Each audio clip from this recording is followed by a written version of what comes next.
Tenho agora o prazer de apresentar o professor Dr. Carlos João Correia, professor associado da Universidade de Lisboa, onde leciona desde 1980, doutorou-se em Filosofia Contemporânea com uma tese sobre o pensamento contemporâneo. Da sua bibliografia destacam-se as seguintes obras: Sentimento de Si e Identidade Pessoal, Retorno e a Expressão Simbólica do Sentido, A Religião e o Sentido da Vida, Paradigmas Culturais, Mitos e Narrativas. É presidente da Associação Filosófica que é, tendo neste âmbito organizado vasta atividade no âmbito das questões da estética e filosofia da arte. Interessa-se igualmente pelo problema da identidade pessoal, pelo pensamento romântico alemão e pela filosofia clássica indiana. Muito obrigada. Boa tarde a todos.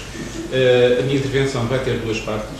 Numa primeira parte eu vou tentar essencialmente pensar o conceito de consciência, vendo em que medida ele pode ser articulado com o conceito de experiência de si. Depois, numa segunda parte, irei essencialmente sondar uma hipótese, e digo hipótese não no sentido de falsa modéstia, uma hipótese, ou seja, não tenho ainda certeza se ela é verdadeira, de que, para lá dos modelos que são habitualmente consignados para traduzir os problemas da filosofia da mente, como seja o cartesianismo, como seja o materialismo, como seja até o próprio espinosismo, ou a visão de Spinoza, que poderia existir eventualmente um outro modelo, e essa é a minha hipótese, um outro modelo que foi sobretudo pensado por Leibniz e que, a meu ver, poderia trazer uma outra luz do ponto de vista de compreender as questões que estão em volta da consciência. Permitam-me iniciar esta comunicação com uma citação de David Chalmers, o autor da Conscious Mind.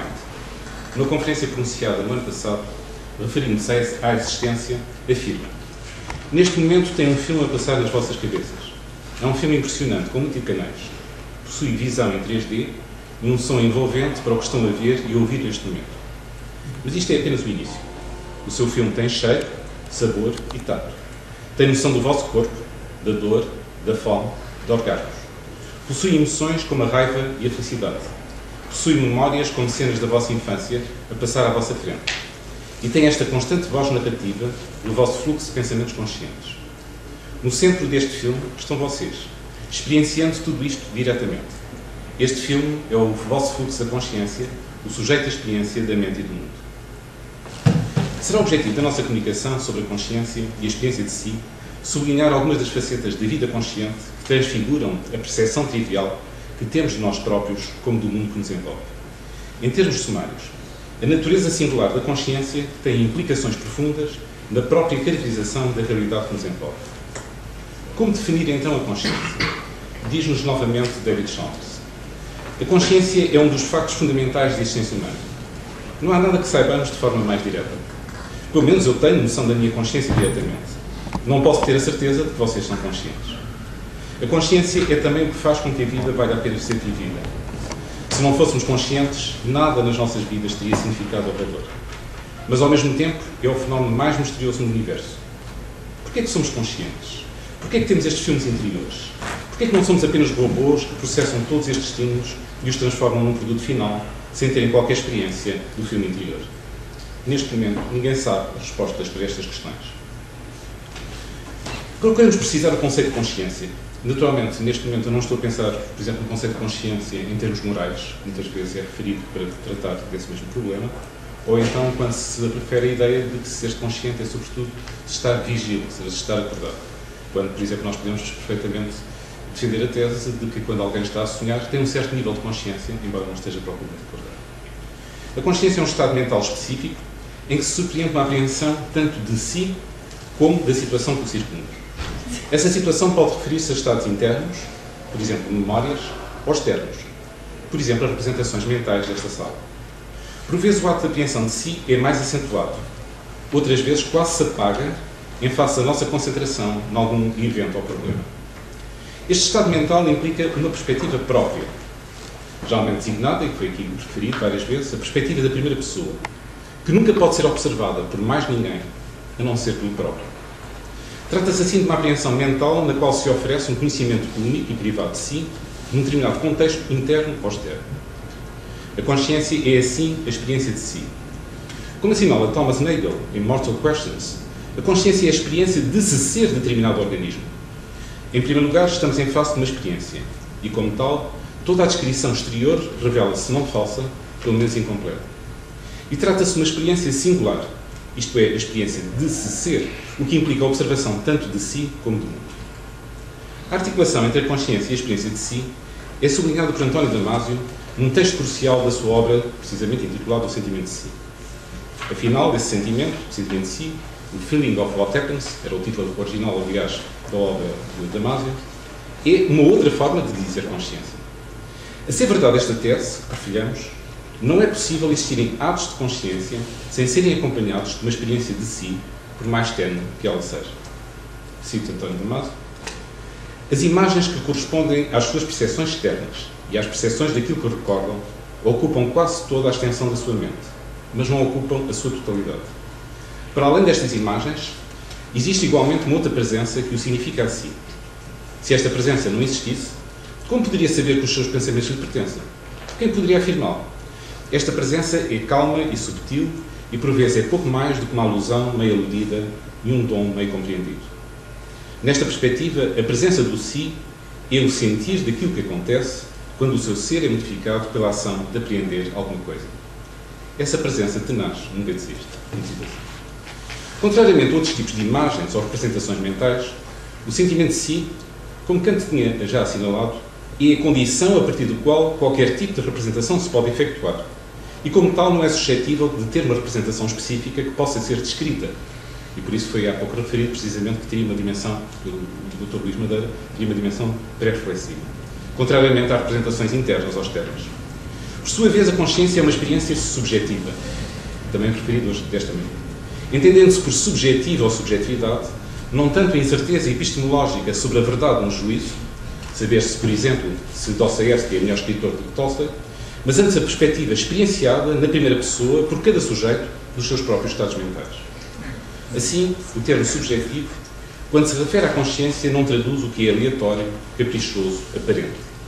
A experiência mental pode traduzir-se em comportamentos suscetíveis de investigação científica, objetiva, mas possui identicamente um outro conjunto de propriedades, bem reais, que são irredutíveis a qualquer experiência neutra do mundo. Diz-nos Jean Rousseau, num texto bem conhecido, bem famoso, esta subjetividade é assinalada por um facto como este.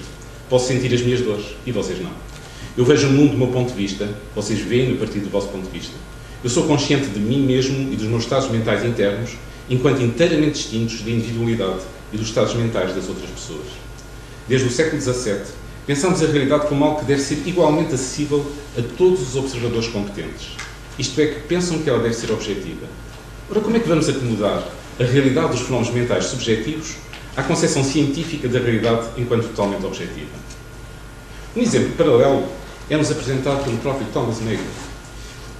Imaginemos um neurologista louco que quer apreender o sabor subjetivo da minha experiência de comer chocolate. Se este cientista abrir o meu crânio, verá apenas uma massa, dita cinzenta, de neurónios. Se utilizasse instrumentos de medição sofisticados, como os atuais scanners cerebrais, detectaria as principais áreas do meu cérebro ativadas pela minha gula.